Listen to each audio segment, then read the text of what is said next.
Welcome to the deep dive. Great to be here. Today we're looking into a really fascinating figure in American writing, William N. Stape. That's right. And our source material, it's interesting, it comes straight from excerpts of his Wikipedia page, which honestly lays out a pretty surprising career. It really does. And our mission today, essentially, is to explore this journey. You know how a writer starts out as just a huge science fiction fan, Huh? then actually gets to shape narratives or something like Star Trek. Amazing. But then he also turns around and critically assesses the franchise's foundations, and then even writes this unique book digging into its themes.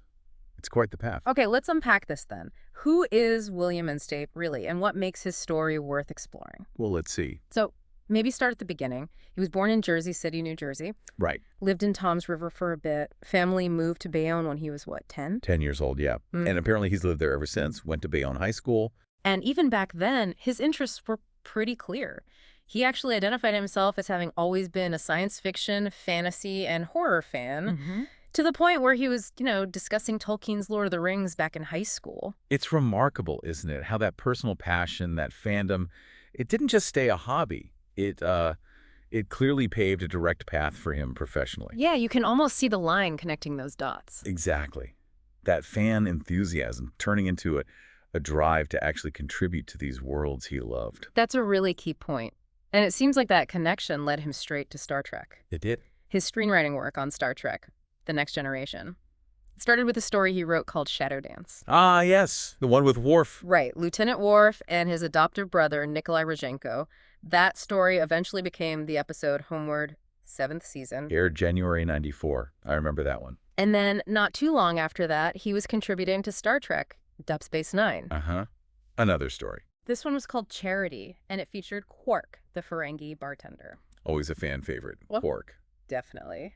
That story became the episode Profit Motive. 3rd season aired February 1995. And these weren't just, minor things.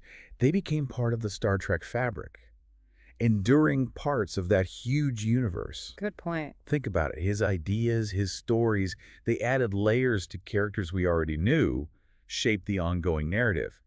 They're part of the canon people still debate and watch today. Decades later, absolutely. But Stape's relationship with Star Trek wasn't just about creating content for it. No, it took a turn. Yeah, here's where it gets really interesting.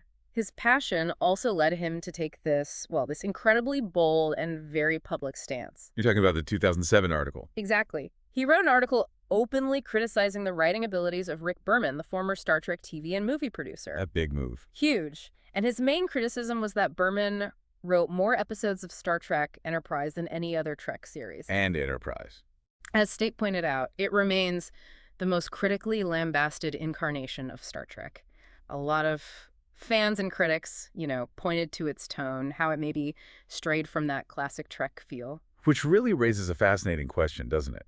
What happens when someone who's been inside the machine, deeply involved, feels they have to speak out and critique its direction? It's unusual. It is. But, Stape wasn't entirely alone in voicing criticism. Yeah. David Weddle, who was a writer and producer on Deep Space Nine, Oh, right. he also publicly criticized Berman's handling of the franchise later on, so it suggests there were some shared concerns, perhaps. Interesting context. And okay, if you thought publicly critiquing a major producer was a bold move, There's more.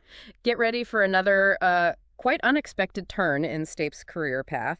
In 2015, so a few years after that article, Right. a publisher called Bear Manor Media released Stape's first book. Ah, so he moved into authorship. He did, and the title was Star Trek Sex, analyzing the most sexually charged episodes of the original series. Wow, okay. That is a shift. Yeah. What's really fascinating there is that distinct pivot from screenwriting, even from general critique, to this very specific, very provocative critical analysis. Focusing on such a niche topic within the Trek canon, too. Exactly. It's almost like academic or deep critical thought emerging directly from that intense fan engagement.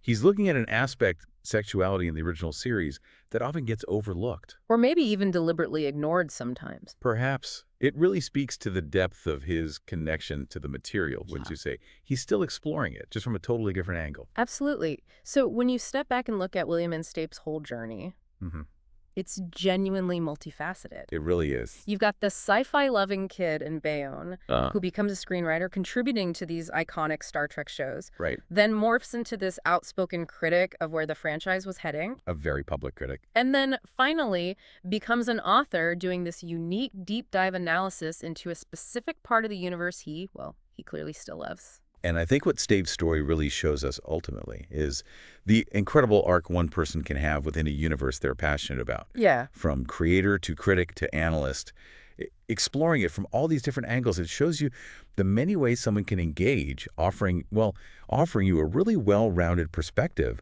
on what it means to be involved with something like Star Trek.